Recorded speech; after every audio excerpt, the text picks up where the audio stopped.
ಮಹದಾಯಿ ಯೋಜನೆ ಜಾರಿಗೆ ಆಗ್ರಹಿಸಿ ಜನವರಿ 25ರಂದು ಕರ್ನಾಟಕ ಬಂದ್ಗೆ ಕರೆ ಕೊಟ್ಟಿರುವುದು ರಾಜಕೀಯ ಪ್ರೇರಿತ ಎಂದು ಮಂಗಳೂರು ದಕ್ಷಿಣ ಮಂಡಲ ಬಿಜೆಪಿ ಅಧ್ಯಕ್ಷ ವೇದವ್ಯಾಸ ಕಾಮತ್ ಹೇಳಿದರು. ಅವರು ತಮ್ಮ ಕಚೇರಿಯಲ್ಲಿ ಮಾಧ್ಯಮದೊಂದಿಗೆ ಮಾತನಾಡಿ, ಮಹದಾಯಿ ಯೋಜನೆ ಉತ್ತರ ಕರ್ನಾಟಕ ಜನರ ಕುಡಿಯುವ ನೀರಿಗೆ ನಡೆಯುತ್ತಿರುವ ಹೋರಾಟ. ಆದರೆ ಜನವರಿ 25ರಂದು ಮೈಸೂರಿಗೆ ಬಿಜೆಪಿ ರಾಷ್ಟ್ರೀಯ ಅಧ್ಯಕ್ಷ ಅಮಿತ್ ಶಾ ಅವರು ಕಾರ್ಯಕ್ರಮದ ನಿಮಿತ್ತ ಆಗಮಿಸಲಿದ್ದಾರೆ. ಅವರ ಕಾರ್ಯಕ್ರಮ ಯಶಸ್ಸಾಗಬಾರದು ಎಂಬ ದುರುದ್ದೇಶದಿಂದ ಮತ್ತು ಫೆಬ್ರವರಿ 4ರಂದು ಪ್ರಧಾನಿ ನರೇಂದ್ರ ಮೋದಿ ಅವರು ಬೆಂಗಳೂರಿಗೆ ಆಗಮಿಸಲಿದ್ದಾರೆ. ಅದೇ ದಿನ ಬಂದ್ಗೆ ಕರೆ ಕೊಟ್ಟಿರುವುದು ಕಾಂಗ್ರೆಸ್ನ ರಾಜಕೀಯ ಪ್ರೇರಿತ ಬಂದ್ ಎಂದು ಹೇಳಿದರು. 25ನೇ ತಾರೀಕು ಅಮಿತ್ ಶಾ ಅವರ ಕಾರ್ಯಕ್ರಮವನ್ನು ಮಾಡ್ತಾ ಇರಬೇಕು ಅಂತೇಳಿ ಭಾರತೀಯ ಜನತಾ ಪಾರ್ಟಿ ನಿರ್ಧರಿಸಿದೆ. ಅದಲ್ಲದೆ ಫೆಬ್ರವರಿ 4 ತಾರೀಕಿಗೆ ಮಾನ್ಯ ಪ್ರಧಾನಮಂತ್ರಿಗಳು ಬೆಂಗಳೂರಿನ ಕಾರ್ಯಕ್ರಮ ಇದೆ. ಈ 2 ದಿವಸಕ್ಕೆ ಕೂಡ ಅವರು ಬಂದ್ ಕರೆಯನ್ನು ಕೊಟ್ಟಿದ್ದಾರೆ. ಯಾಕಂತ ಹೇಳಿದ್ರೆ, ಒಂದು, ಈ ಪ್ರಧಾನಮಂತ್ರಿಗಳು ಮತ್ತು ರಾಷ್ಟ್ರೀಯ ಅಧ್ಯಕ್ಷರಾದ ಅಮಿತ್ ಶಾ ಅವರು ಇಲ್ಲಿ ಬರಬಾರ್ದು, ಈ ಕಾರ್ಯಕ್ರಮಗಳನ್ನು ಮಾಡಬಾರ್ದು ಅಂತ ಹೇಳೋ ದೃಷ್ಟಿಕೋನ ಒಂದು.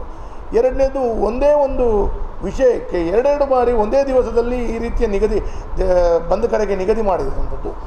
ಇದು ಟೋಟಲಿ ಇದೊಂದು ರಾಜಕೀಯ ಪ್ರೇರಿತವಾಗಿ ಕಾಂಗ್ರೆಸ್ನ ಷಡ್ಯಂತ್ರಗಳು ಮತ್ತು ಕಾಂಗ್ರೆಸ್ ಇದು ಮಾಡ್ತಾ ಇದೆ ಅಂತ ಹೇಳಲಿಕ್ಕೆ ಭಾಳ ನಮಗೆ ಬೇಜಾರಾಗ್ತದೆ. ಒಂದು ರಾಜಕೀಯವಾಗಿ ಬಣ್ಣಿಸಲು, ರಾಜಕೀಯವಾಗಿ ಮುಂಬರುವ ದಿನಗಳಲ್ಲಿ ನಾವು ಕರ್ನಾಟಕದಲ್ಲಿ ಪುನರಪಿ ಅಧಿಕಾರಕ್ಕೆ ಬರಬೇಕು ಅಂತ ಹೇಳೋ ದೃಷ್ಟಿಕೋನದಲ್ಲಿ ಈ ರೀತಿಯ ಒಂದು ಕುಡಿಯುವ ನೀರಿಗಾಗಿ ಸಾರ್ವಜನಿಕರಿಗೆ ದಾರಿ ತಪ್ಪಿಸುವಂಥ ಕೆಲಸವನ್ನು ಮಾಡ್ತಾ, ಅದಲ್ಲದೆ ಸಾರ್ವಜನಿಕರಿಗೆ ನ್ಯಾಯಯುತವಾಗಿ ಕೊಡಬೇಕಾದಂಥ ಕೆಲಸವನ್ನು ಮಾಡದೆ ಈ ರೀತಿಯಲ್ಲಿ ದಾರಿ ತಪ್ಪಿಸಿ ಬಂದ್ ಕರೆಗೆ ಪ್ರೇರಣೆಯನ್ನು ಕೊಡ್ತಿರುವಂಥದ್ದು, ಬಂದ್ ಕರೆಗೆ ಅವರು ಸಹಕಾರ ಕೊಡ್ತಾ ಇರುವಂಥದ್ದು ಇದು ರಾಜಕೀಯದ ಉದ್ದೇಶ.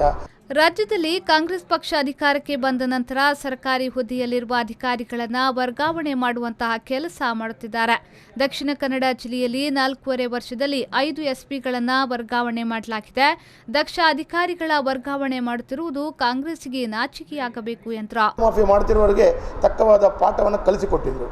ಈ ಮರಳು ಮಾಫಿಯಾ ಕೂಡ ಇದೆ ಹಿಂದೆ ಅಂತೇಳಿ ಜನರು ಮಾತಾಡ್ತಿಕೊಳ್ತಾ ಇದ್ದಾರೆ. ಆದರೆ ಒಟ್ಟಾಗಿ ಭಾರತೀಯ ಜನತಾ ಪಾರ್ಟಿ ಕೂಡ 5 ವರ್ಷ ನಾವು ರಾಜಕೀಯದಲ್ಲಿ ಅಧಿಕಾರವನ್ನು ಮಾಡಿದ್ದೇವೆ. ಆದರೆ ಪೊಲೀಸರು ಮಾಡುತ್ತಿರುವ ಕೆಲಸದಲ್ಲಿ ಯಾವಾಗಲೂ ಹಸ್ತಕ್ಷೇಪ ಮಾಡಿಲ್ಲ, ಮಾಡಲೂಬಾರ್ದು. ಯಾವುದೇ ಪಕ್ಷದ ಕಾರ್ಯಕರ್ತ ಏನೋ ಇದ್ರೂ ಕೂಡ ಅದನ್ನು ಮಾಡಬಾರ್ದು. ಹಾಗಿರುವಾಗ ಈ ರೀತಿಯ ಒಂದು ಹಸ್ತಕ್ಷೇಪ ಮಾಡಿ ಪೊಲೀಸರನ್ನು ವರ್ಗಾವಣೆ ಮಾಡುವಂಥದ್ದು, ತಾನು ಪೊಲೀಸು ಮತ್ತು ಪ್ರತಿಯೊಂದು ವರ್ಗದ ಅಧಿಕಾರಿಗಳು ತನ್ನ ಕೈಯ ಗೊಂಬೆಯಂತೆ ಮಾಡುವಂಥ ಕೆಲಸಗಳು ಕಾಂಗ್ರೆಸ್ ಮಾಡ್ತಾ ಇದೆ.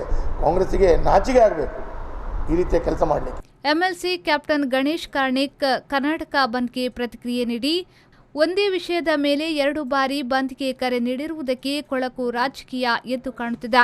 ಪರಿವರ್ತನಾ ರ್ಯಾಲಿಯ ಯಶಸ್ಸನ್ನು ನೋಡಿ ಮತ್ತು ಸಮಾರೋಪ ಸಮಾರಂಭ ಹಾಗೂ ಪ್ರಧಾನಿಯವರ ಕಾರ್ಯಕ್ರಮವನ್ನು ಯಶಸ್ಸುಗೊಳಿಸದಂತೆ ಮಾಡಲು ಬಂದ್ಗೆ ಕರೆ ನೀಡಿದ್ದಾರೆ ಎಂದವರು ಹೇಳಿದರು.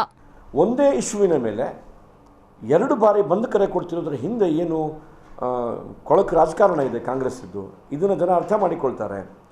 ಪರಿವರ್ತನಾ ರ್ಯಾಲಿಯ ಯಶಸ್ಸನ್ನು ನೋಡಿ ತಡಲಿಕ್ಕೆ ಅಸಾಧ್ಯವಾಗಿ ಇನ್ನು ಇದರ ಸಮಾರೋಪ ಸಮಾರಂಭ ಮತ್ತು ಪ್ರಧಾನಮಂತ್ರಿಗಳ ಕಾರ್ಯಕ್ರಮ ಇದೆರಡನ್ನೂ ಹಾಳು ಮಾಡಬೇಕು ಅನ್ನೋ ಕಾರಣಕ್ಕಾಗಿ ಇವತ್ತು ಈ ಬಂದ್ ಕರೆ ಕೊಟ್ಟಿದ್ದಾರೆ. ಇದರ ಹಿಂದೆ ಇರುವಂಥ ಕೆಟ್ಟ ರಾಜಕಾರಣವನ್ನು ಮತ್ತು ಏನು ಮಾಡಿದರೂ ನಾವು ಹೇಳಿದ್ದೇ ಆಡಳಿತ ಹೇಳುವಂಥ ದರ್ಪದ ರಾಜಕಾರಣವನ್ನು ಈ ನಾಡಿನ ಜನತೆ ಒಪ್ತಾ ಇಲ್ಲ. ನಾಗರಾಜ್, ವಿ4 ನ್ಯೂಸ್ 24/7 ಮಂಗಳೂರು.